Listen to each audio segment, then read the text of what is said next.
Welcome to the Up Arrow Podcast with William Harris, featuring top business leaders sharing strategies and resources to get to the next level.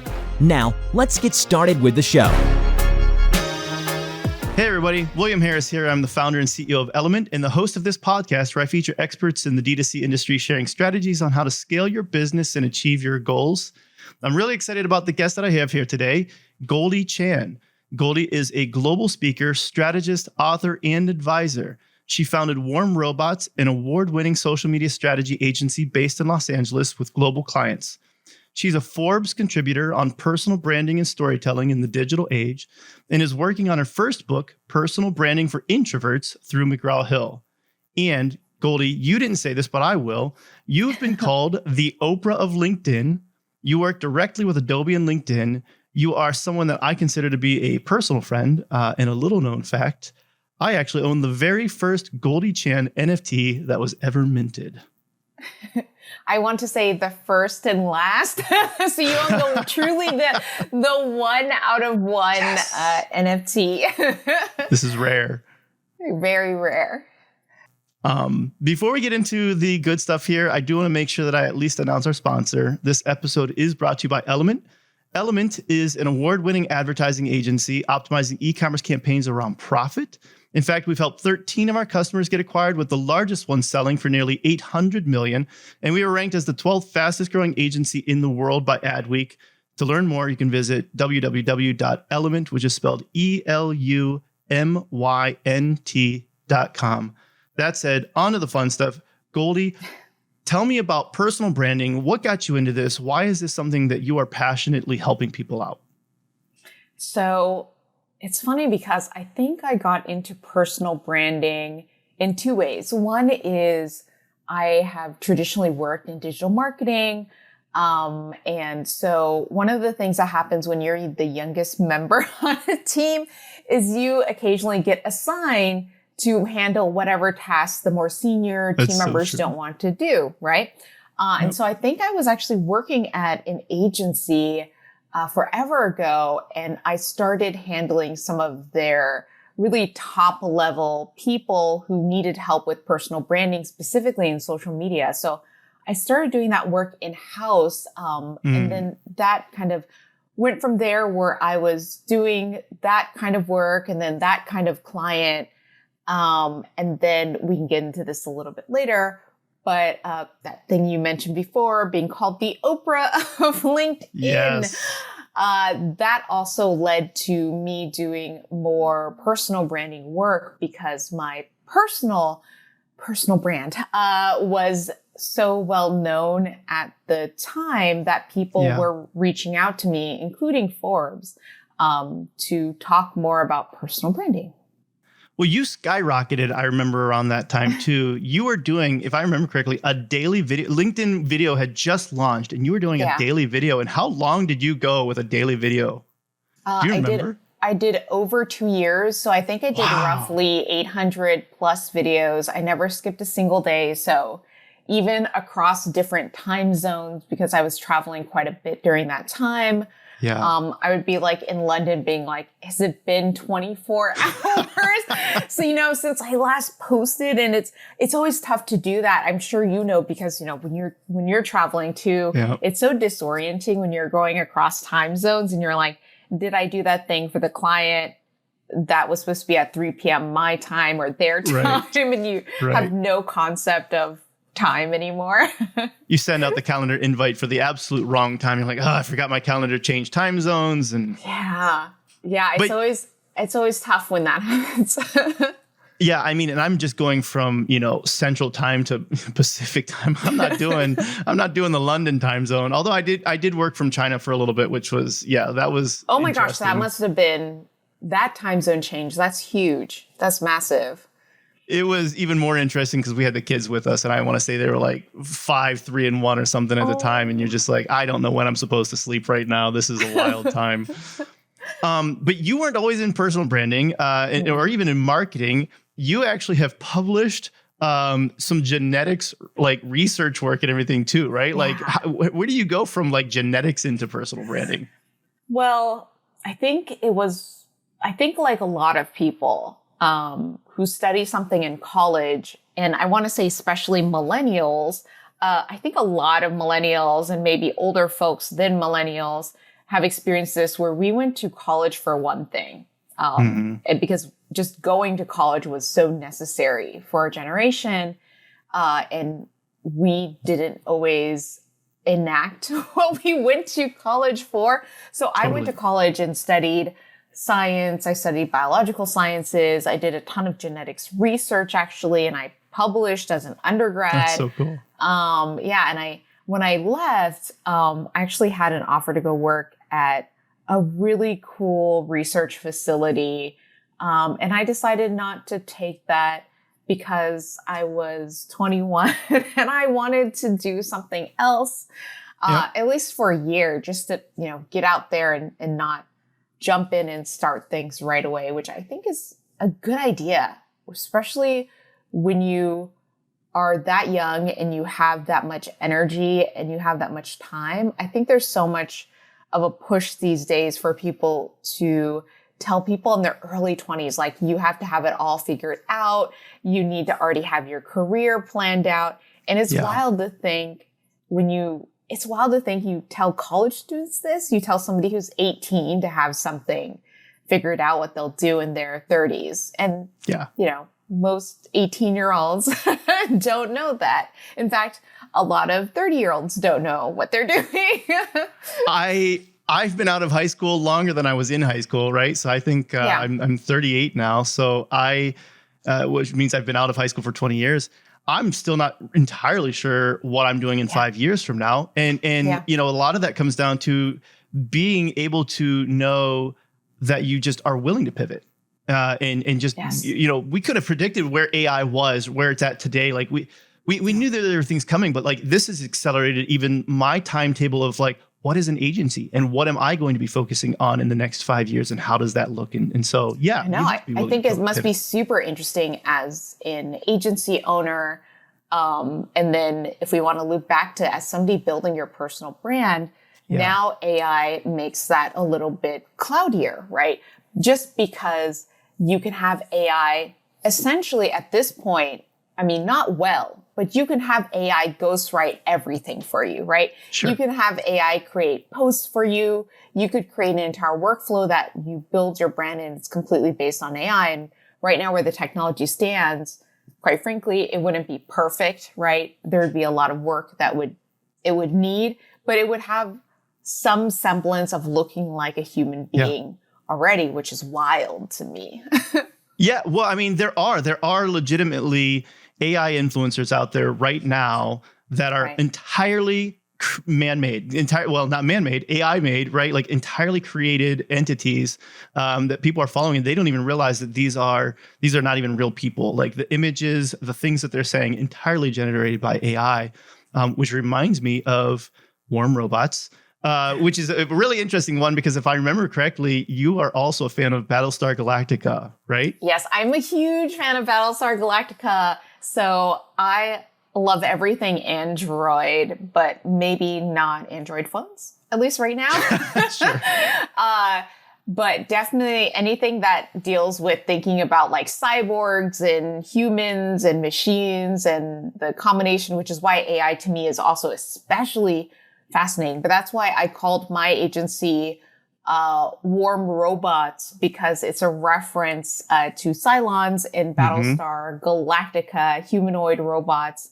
And I think at the end of the day, that is also what you have to be when you're building an agency, right? Is you weirdly have to be part machine. You have to be part really living in the flow of the internet and what is happening and developing in technology, and then have a human. Hopefully mostly human, but having that element of humanity is why also your clients will probably come back again and again to you, is having that warm element, having that relationship with them. Right. And so while we have a lot of these tools that can make this a lot easier, when you are a busy C-suite executive, it can still feel absolutely impossible to build a social brand if you're not, let's just even say like digitally native first human being, right? And so how do you go about helping C-suite executives who maybe don't even understand how the difference between TikTok and Instagram or whatever, right? Like, how do you go about helping them develop a personal brand? So when I start with a C-suite executive, first of all, it is a lot of meetings, obviously. So it's a ton of meetings because we have to be very aligned. And what I like to ask is, what are their bigger goals? So when I work with somebody who's, usually I don't work with anybody who's below director level. But when I work with somebody director level versus a C-suite executive, these are two very different things, because when you are in the C-suite or you're a VP of XYZ, your goals are probably to get on a new board, right? Board of directors. Your goals are to perhaps get to be CEO if you're CMO or CTO. Sure. Your goals are to level up at a very competitive and a very high level playing field that not a lot of other people are playing on. So I usually start off with asking, what are their bigger goals, just their personal career goals? Do they want to start a charity, or are they part of one that they like to bring more into the limelight, right? Or once again, do they want to serve on more boards, or do they want to move into a better role at a different company within their industry? And that also informs how I think about social media strategy and how I think about building their personal brand with them. And there's also a lot of talks, usually with whoever works under them, because more than likely they will not be the ones who are actually posting it. It will be their assistant, right? It will be their social media team. If they're, I remember one CEO that I work with, it was like a 3-person social media team that was running their presence. And so it was a lot of working very closely together with that 3-person team, with, of course, guidance from the CEO, who wanted a very specific way that she was portrayed. And that was, I think, really, really, interesting. It's always interesting to work with C-suite executives, but that was a really interesting case because you're working with the team and you're making sure that that team talks the way that this other person wants them to talk. Yeah. Well, and there's a lot that, like you said, like a lot of these meetings are just getting down to the actual core root goal. And let's just say for some, at least in a lot of the ones that I believe would be watching this show, they are owners of e-commerce businesses, and a lot of times, and owners of, let's just even say SaaS companies and whatever. And so a lot of times their goals for growing their personal brand is often to, continue to be an influencer for their topic or their domain space. So that way it continues to grow their business. What are some tips or tricks or, things that you would recommend to people that are just getting started in really accelerating their own personal brand, especially if they're like the founder of a company?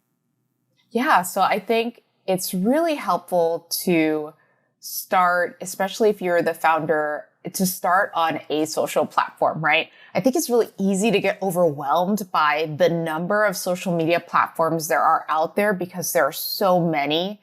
And if you start by trying to do 5+ different social media platforms all at once and you don't have a team behind you, it can get really overwhelming. And then what you end up with is like a tweet here, an Instagram post here, one TikTok here, right?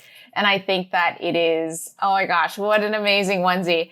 I think that it is really tough to focus on one thing and do it well. And so I always tell people when they ask what is the first step, I usually say pick one. So you want to pick one platform. And then when you have picked that one platform, then you can move forward with that one platform and learn that, do that well. And then you can start doing really tactical stuff for that particular platform. So if you're building on Instagram and Reels happens to be the thing that they're prioritizing, which who knows what they're prioritizing right now on Instagram, Sure. then that'll be the thing that would be helpful for you to learn. And say you're on TikTok, then it's helpful to know, okay, who are other people who are, say, in the SaaS space who are on TikTok doing it well, but specifically in your sector of SaaS, right? So that's what's super helpful, is to also know when you've picked a platform, what are other people who are already on that platform who are in your particular space doing well? And what can you not copy, of course, but what can you repurpose Sure. and also grow on, right? Like, I always think when people copy me and they do it one step better, that's great, because they're not then copying me, they're evolving me. And I think that's really cool to see. So I think that's always a great thing to do, is to see what your competitors are doing and then evolve what they are doing into the next step, into something even better, right? It reminds me of when blogging was still the thing. And I don't know if it really is as much anymore, but we had what we called 10x content. And it was the idea where it was like, how do you find the blog post that ranks number one for whatever keyword you have? And how do you not just make it incrementally better, but 10x it significantly better than any other blog post that's out there? And I think that's kind of what you're saying from, these social platforms, where it's like, great, you can start with the basics of copying, but how do you make it better? How do you make it significantly better and evolve that content? Yeah. And I think, I don't know if blogs are a thing anymore, but I guess whenever I think of blogs now, I think of Substack. And Substack certainly is like the evolution of the blog. But I think it's helpful. It's helpful to think, okay, what is good content, right? Which is such a huge question to ask. And it means so many different things to so many different people. And some people will tell you, who are, huge YouTube folks, will tell you, I wouldn't touch TikTok with a 10-foot pole. And you have people who are on TikTok who are like, well, I'm on TikTok, I would never be on Twitter, right? Right. So I think it's helpful to also think, what is really good content in the context of, once again, the platform that you are maybe living on. Yeah. And so are there characteristics that you think are just above the level, no matter what platform you're on? These are maybe like 3 things that make for good content across the board. To me, whenever I think about content that I create for myself, or content that I start with clients, especially when they're at that leadership level, I like to use 2 E words. Educational and entertaining, which ends up being edutainment, right? Sure. And I think that is always a helpful place to start. That usually makes really good content. So if it is entertaining, it may not always be good for your brand. Let's throw that out there, because you can have a ton of entertaining content that can do massive damage to your brand, right? But if you have content that is educational and entertaining, usually that is somewhat of a safe zone for any brand, because people can learn from your content, but at the same time, it's really interesting. It's really fun. I think about an example that someone used with me recently about a person on TikTok who does business lessons, but she does it in a director's chair in a massive parking lot. And so she always does it from, I guess, the same parking lot, the same director's chair. But for some reason, that's her thing. And it works out really well for her. So it's entertaining for her audience, but it's educational at the same time. And so I like that. Yeah, I think that's, to me, an element that works well, honestly, on any platform. And it just translates into different things. So on Pinterest, that might be cooking recipes if you're a chef, right? But on TikTok, that might be showing the actual meal being made and different plating and ASMR. But on Instagram, that might be like beautifully done photos with like a really thoughtful long caption. But all of this is entertaining and educational at the same time. Yeah. I like that. And I think one of the keys there is there's a lot of educational content out there that is absolutely boring and nobody wants to watch that. And, yes, and that's the worst. You don't want to go boring either, right? Because boring is unwatchable. It is. And it's actually what's interesting is boring educational content doesn't even satisfy the purpose of being educational because people have just lost interest. And how many times have we been in school and they show, one of those boring videos or something, you're like, I've zoned out and I don't even know what this is about anymore. It hasn't served its purpose of being educational. And so it was neither entertaining nor educational now because of the way that the content was presented. But you have something that's so entertaining and it lacks any information worth learning about. And you run into the same problem where it's like, it was entertaining for the sake of entertainment, but there was nothing of substance there. And that's fine in some context, but it's not helpful to you as a business. And so I like where you've blended both of those. I think it's helpful to think about it like food, right? Like nutrition. Sure. So you can eat delicious junk food that has 1 million calories and literally 0 vitamins. You can eat that all day long. And is that going to be good for your body? No. But is it bad to have it every once in a while? Also no, right? Probably, hopefully. Sure. Don't trust me. Talk to your doctor. Yes. But this is not health advice. This is not health advice. This is not that podcast. But also at the same time, is it better to eat something that has real nutrients and has vitamins and is healthy for you? Yes, obviously. And so that's what I think about when I think about educational and entertaining. Entertaining is kind of like fast food.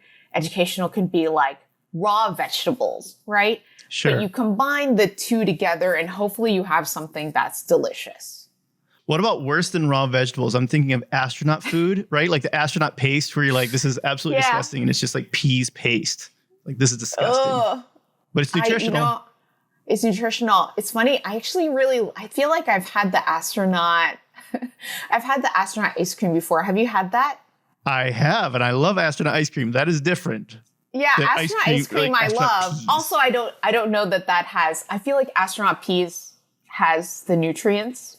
Right. And I'm not sure what nutrients are in astronaut ice cream minus literally being compressed sponge sugar. So yeah, exactly. It's just sugar, right? It's like you don't even get the water. Yeah, sugar is sadly not a vitamin. No, it's not. Well, okay. So educational and entertainment, edutainment.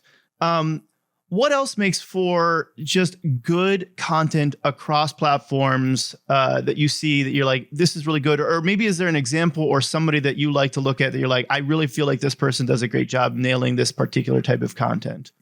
I think across platforms is so tough because it has to work. It just has to work. So they have to be somebody that can have something that works in video, but also possibly in text and then in still images.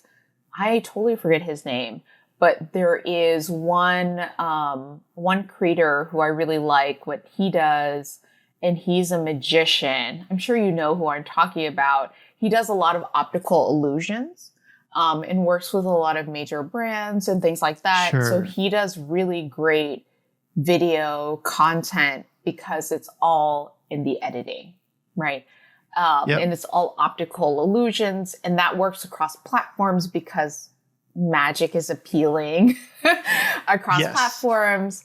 But what I think is magic is very magical. But what I think is so helpful is that he works with all of these major brands and incorporates magic into selling a refrigerator, right? So it'll be him going into the refrigerator and coming out, and that's an ad for a refrigerator. But it's a really compelling ad for a refrigerator. It's something that other people are watching.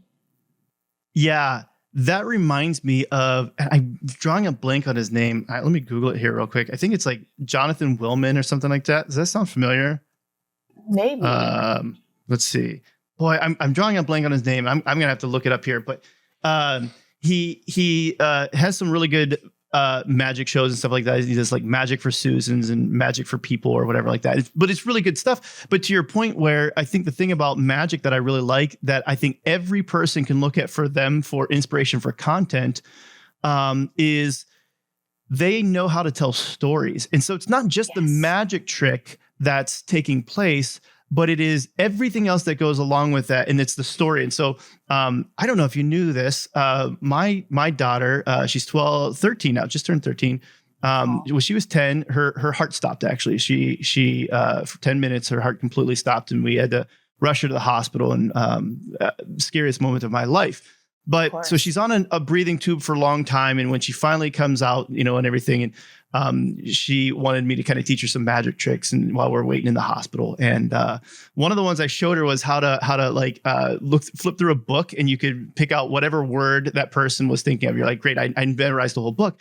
But it's like, if you just flip through this and you just go like, hey, I got this, and you just flip through it and you just say like what the word is, it's not that exciting. But when we added the story, the story that I had her tell was, hey, while I was on this ventilator tube, this breathing tube, I wasn't able to communicate the way that I wanted to, but I was still communicating with you, doctors here telepathically. And so I got very good at being able to read minds and being able to communicate with your mind, right? And so she goes through this story, and it's like, now all of a sudden it makes it much more magical, much more exciting. And I think people forget to do the storytelling aspect of things when they're doing this, and recognize that it's like, that is part of it. That is part of the value of what this content brings, not just the content or the recipe, but the way it's done too.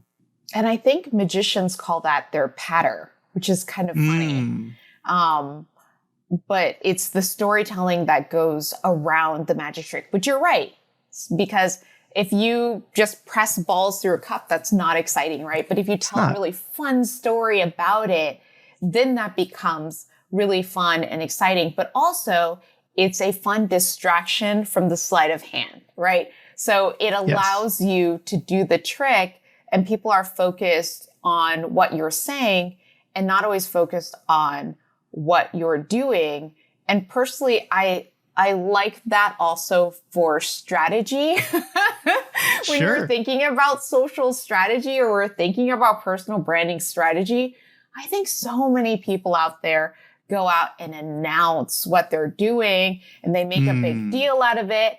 And then they don't always follow through on what they say they'll do. And I'm sure you've seen this a ton. I've seen this a ton, where, people are they're really just talking, and they're just not doing the actual actions. And I think it's always helpful to talk about other things, and then just do the action when people are least expecting it. So I personally like that way of launching things occasionally, because it's nice to catch people unaware and suddenly. And I think it's really interesting to think about that as social strategy, or that as a personal branding strategy. Because once again, so many people do the announcement, and then they announce things like 5, 6 times, 10 times, 20 times. And by that time, people are just like done with it. Right. They're done with the announcement, because we have so much noise in this world that sometimes I believe you can over announce something. You can over talk about something. Hold back a little bit. Yeah. Right. Save a little something to the imagination. You have to. Yeah. I was reading. There's a really good book, and I forget the title of the book, and I'll have to remember it. But it's about these 4 Russian authors, and it takes you through. I think it's like a swim in the pond in the rain or something like that. And it breaks down, some of the short stories. And the idea here is that every sentence, every word should lead you as the reader a little bit, but it should also give you the ability to still use your imagination and almost ask the question. It's like, I got to know what that means. I've got to know where this is leading. And if you answer too much of the question, there's no more need for them to read the next sentence, and they're going to put the book down and they're done. And so, as a business, you can over-announce. And I think that what you're talking about here is 2 parts of storytelling that are very helpful. One is tension, And then the other one is mystery. I saw this great comic online the other day that was like horror authors, and it was like this little stick figure guy, and it was tension. And then it was like a sci-fi author, and then tension, and then it was like romance author, and it's like this massive buff guy and like tension, right? Because in romance novels, it's like the whole point of the romance novel is they're not necessarily going on a huge journey usually. It is literally just tension, right? Yeah. That's what people read that particular kind of novel for, is the massive amount of tension that exists in there, and that you're hoping that the two main characters will take that next step, right? Yeah. And I think if your brand has a little bit of tension in it, where people are not quite sure either what the next step that you will be doing is, or when the next step that you'll be doing, or when the next step that you'll be doing will be happening, I think that's also kind of a fun element to have in your brand, because that just makes it more interesting, because tension and mystery always adds a layer of interest. I think that's why people are always curious about that mysterious person in the room, right? That person that doesn't talk a lot, or maybe you don't know their entire backstory. The introverts. Because, they're not sharing everything all at once. And I know there's such a feeling that we need to be sharing everything all the time. And I think about a lot of people who are much younger, like your daughter's age, who are now saying, I don't even want to be on social media. I don't even want to be on social media at all. And there's a lot of teenagers that are saying that now. And I completely understand that, because they're growing up in an age where social media is every single waking moment of their lives. And that's documenting it, right? From the time that they were babies, right? Yeah. Like whether they wanted to be a part of it or not, they were. And to your point, they're just like, well, I didn't have a choice, and now I have a choice, and I want to choose not to be a part of that. Right, which is a very teen thing to do. Right, the opposite of whatever is currently your parents are doing or whatever. Right. What about some, let's just say, cringeworthy things that you see people doing on content that you're like, at the very least, just don't do these 2 or 3 things, or this thing? Gosh. I think a lot about confidence versus ego, right? I think that when you are confident, when you put content out there, it comes across as you are a knowledgeable person, you're an expert, or you're just you're a nice person to be around. When you put things out there with a level of ego, that's where the cringe comes in, because you're boasting about something that isn't impressive or overinflating the value of something. Usually that's what comes across as super cringy. Or you are constantly talking about yourself in a way that never involves other people. I find that personally very, very cringy, is when I see a person's social media presence that's their personal presence, that never talks about anyone else in their life, any of the other people contributing, any of the other events. It's just like, it's a me storm is what I call it. Sure. It's just a constant stream of like me, but from a perspective that feels so egocentric and not from a place that has a lot of empathy. Because there are people who talk about themselves a lot, but they do it from a place of empathy, so you can share in that experience. And that is also different. And if I want to use specifically like a very cringeworthy thing, I actually think about one of my clients who texted me once at 3 a.m. in the morning. First of all, not okay. No, that's not okay. Second of all, what she texted me was so interesting. So she was a C-level executive, kind of like lower on the C-suite, but still C-suite.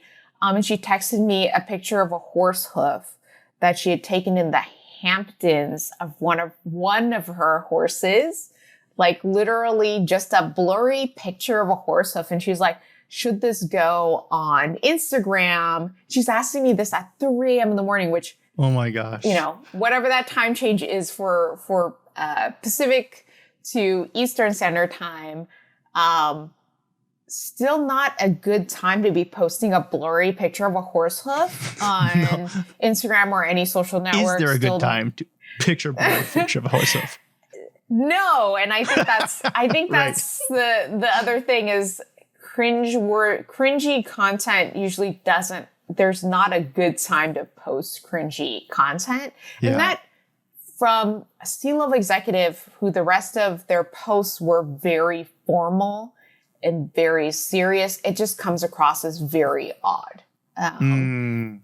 Sure. And it'd be different if all the posts were very blurry, interesting, artsy pictures. That would be a little bit different. But since they aren't, I think a lot about, there's one celebrity in Korea who he used to be part of a boy band called Big Bang. His name is Top. He's an ex-rapper. He's actually now going to the moon for one of SpaceX's things. Wow. So he's a very interesting individual because he pivoted from being a boy band member. If you want the equivalent, think about the equivalent of the boy band he was in would basically be like being part of NSYNC or any of the big boy bands here, like the massive ones, One Direction, right? Sure. He pivoted from that to being an art collector. So then he went from being a boy band and like all his stuff was, him performing on stage and all these things to like really beautiful, interesting pieces of art or his wine collection. Like it went from a really interesting thing of like him performing to the things that you could tell this person genuinely really, really likes and enjoys, including collecting all of, collecting a lot of things. And I just thought that was a really interesting change for his personal brand. And once again, he's literally, trying to go to the moon now as part of this mission, as an ambassador for Korea. And so to me, if he posts literally, I think about for a while, he was just posting memes that his fans made of him. So it would be like a chicken with his face. And he would repost these things. But what was interesting was it wasn't cringy coming from him because he started just posting all of these things as a thank you to his fans, as opposed to being like, I'm so important.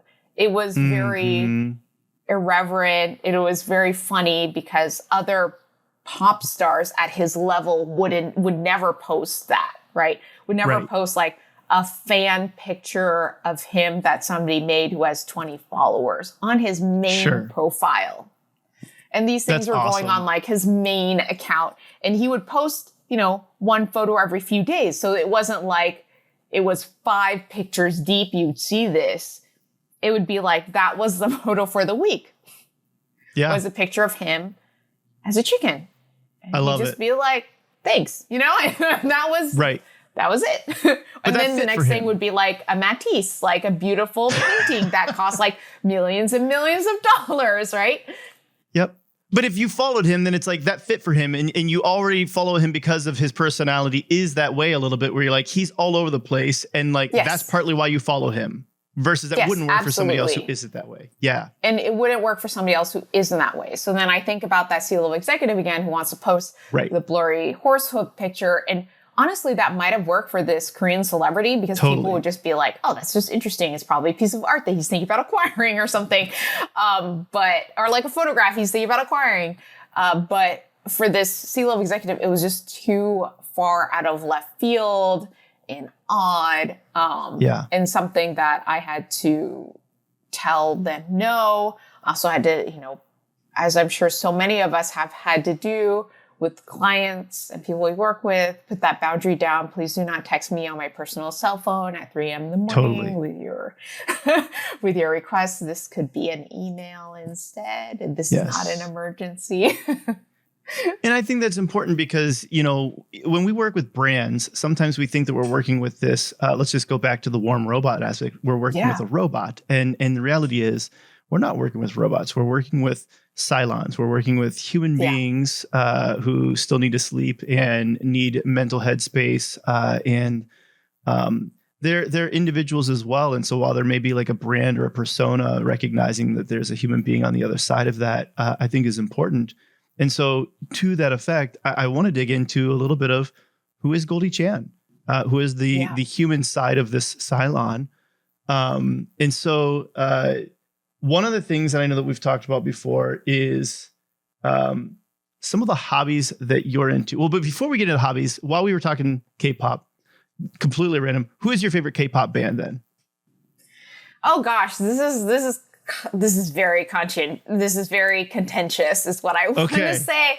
Right now, I really like Blackpink and New Jeans, who are two girl groups, if you're familiar with them, specifically New Jeans. They're just coming up in the scene. I think they're really, really interesting. I think the look and feel that their creative team has done for them is really on point. I don't know them, but I'm gonna have to check them out. My daughter's got me turned on to Blackpink. The first song was the ice cream song? Yes, the ice cream song. Yeah, I would totally ask your daughter about New Jeans, and if she hasn't heard them, she would really like them a lot. But they're huge. They're massive. They're the next Blackpink. So I think Blackpink is already there, and then they're like the next up and coming group that's coming out. So I'm going to check that out.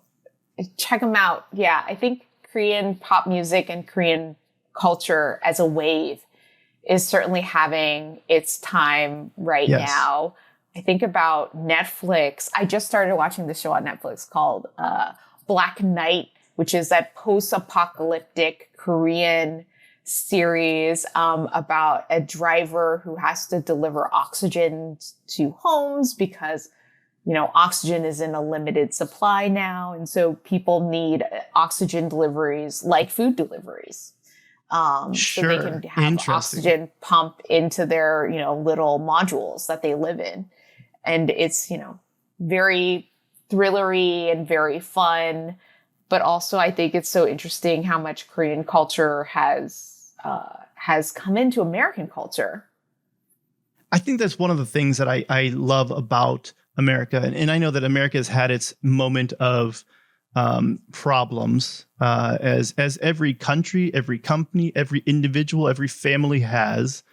But we do have the ability here to have moments where we can really celebrate completely different cultures than maybe what we grew up with. And so, if I had grown up, let's just say in another country, let's even say Mexico, there's likely a lot less opportunity for me to have been exposed to radically different cultures than maybe what I'm living in. Whereas here I have the ability to get into a bit of Korean culture. And I think that's a really cool thing.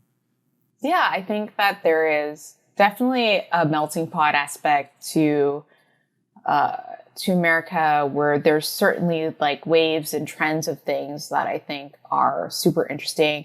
I think about somebody I know who talks a lot about their cultural reference points. His name is Jorge R. Gutierrez, and he made this beautiful movie, Book of Life, animated show. He also did Maya and the Three on Netflix right now. Oh yeah. And has done a lot of other really like neat animated things. And his cultural reference points is that he grew up not in the U.S. I think he grew up in Tijuana.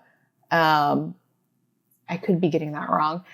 But he, watched really early on these movies that his dad watched, and they were like kung fu movies, and they were movies that came out of, movies that came out of the U.S. that were like fight movies, right? And really like fun movies.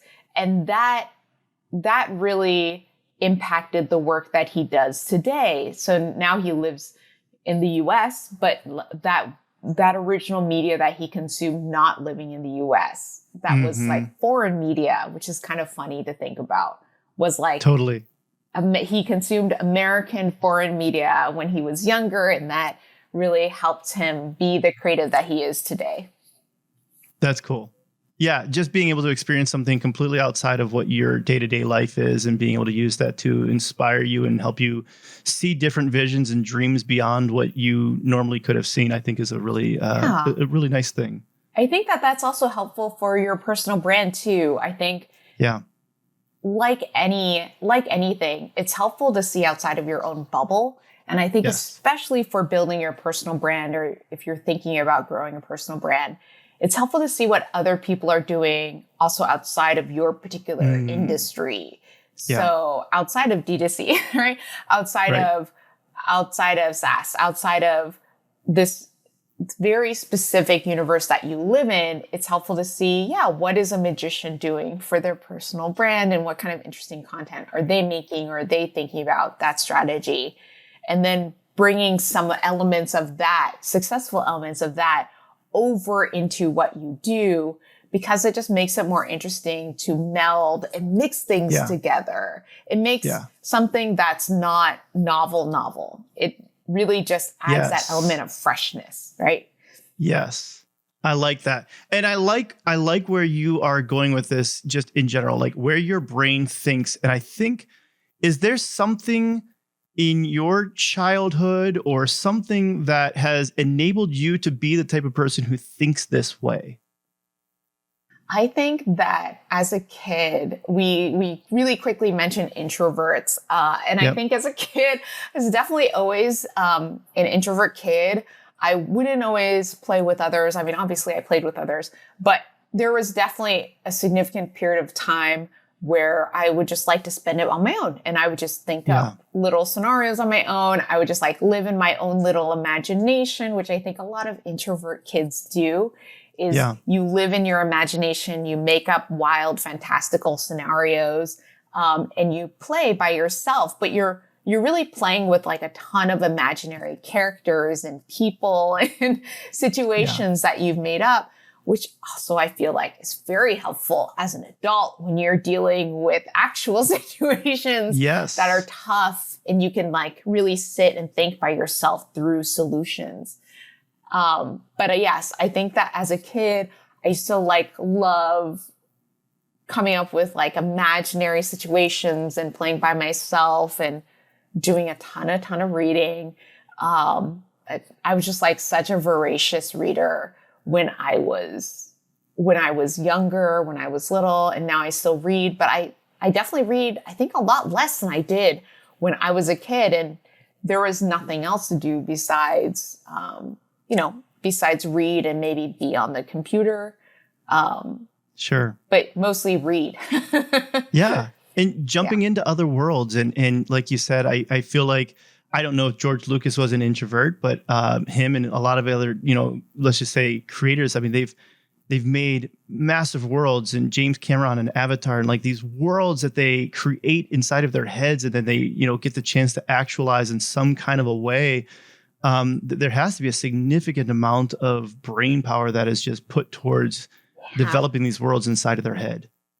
Yeah, I think to make original worlds or to evolve an existing world into something new, I think the Ewok forest in, I'm not even going to try it, Return of the Jedi, in one of the movies, there's an Ewok forest, and that's based on the Redwood Forest in the Bay Area, in Northern California. And it's pretty much a 1-to-1. I want to say maybe they shot it inside there, but they based it off of like literally the entire ecosystem is based off an existing redwood forest that already exists in California. And they did that very purposefully.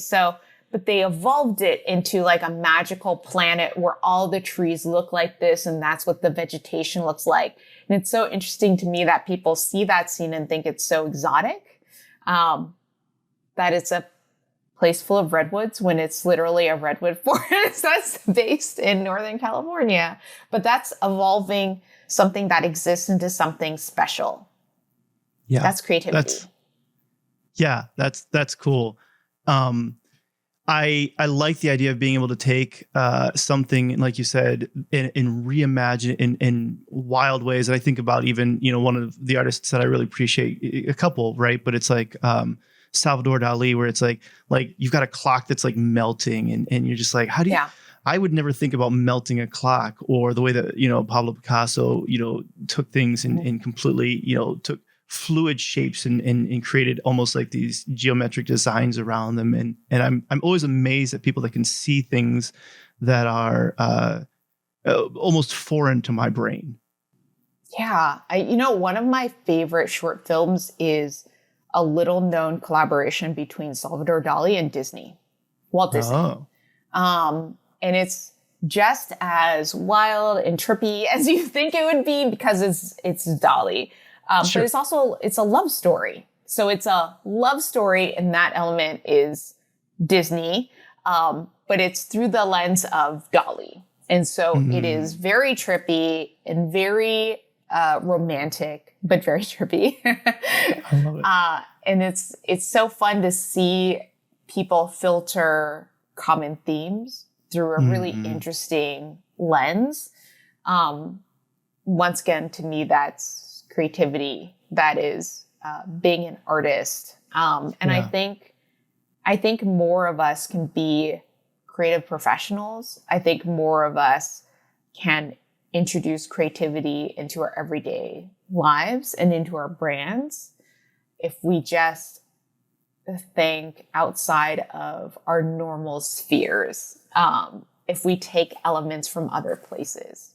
Totally. So speaking of creativity, coming up at the end of our time, and I want to be respectful of your time. I am not a writer in Hollywood, so I'm not on strike right now.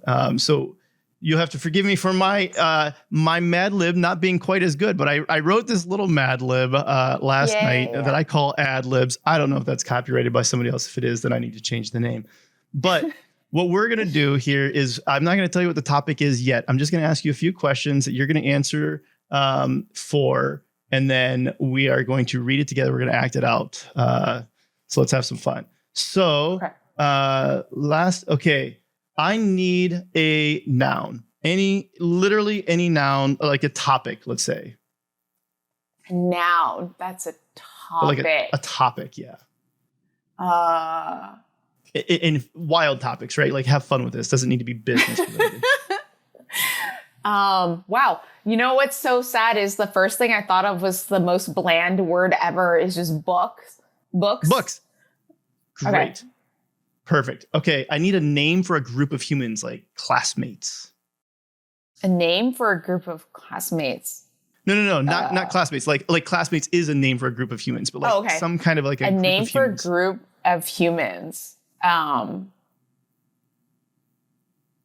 Pop stars. I love it.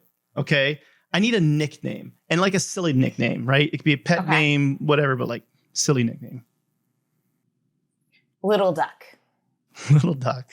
Okay. And then I need a noun, but like a thing. So like something.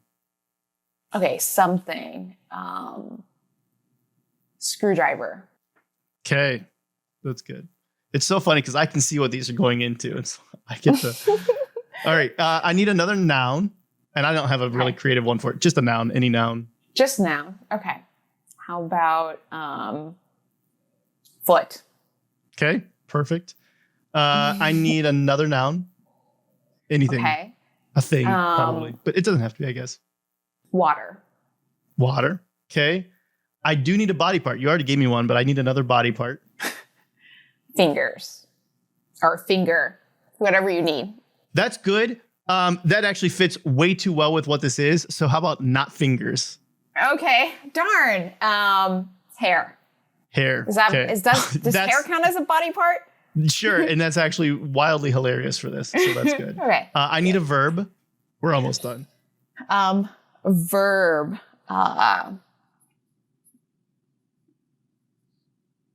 Wow. You know what's sad is what I can't even think of like a basic verb. Okay. Running. When you're on the spot, right? Yeah. Like it is so much harder. This is why I cannot do, somebody tried to repeatedly cast me for this show that would have been like a quiz show. And I just kept saying no because I'm so bad sometimes with being asked things on the spot. So am I. I hate, yeah. All right. A number. Any number. 6. Okay. Now let's say a really big number. 3,457. Okay. And a big life question, like a very important life question. Why do trees smell? Okay, that's good. And then last two, I need a human relationship. So like brother. Sibling. Okay. And I need a small number. And then we are ready to do this. 2. Okay. I'm going to share my screen and we get to act this out together. Oh, fun.